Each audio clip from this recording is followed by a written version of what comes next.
I love this exercise, inspired by the Karate Kid. Wax on, wax off. Open up into that sumo position. I love this position for leg strength, knees directly or behind the ankle. And we're gonna just wax on.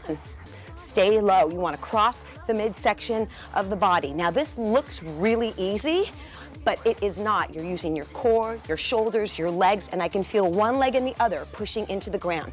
So we've got a few more seconds for wax on, and then we're gonna flick it over to the other side, and here we go, wax off.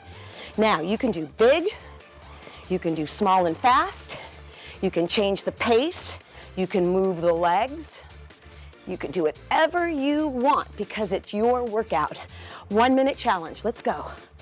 Wax off, wax on in 5 more seconds. All you got is 5 more seconds. A little bit quicker, tighten that core. Take one last deep breath in.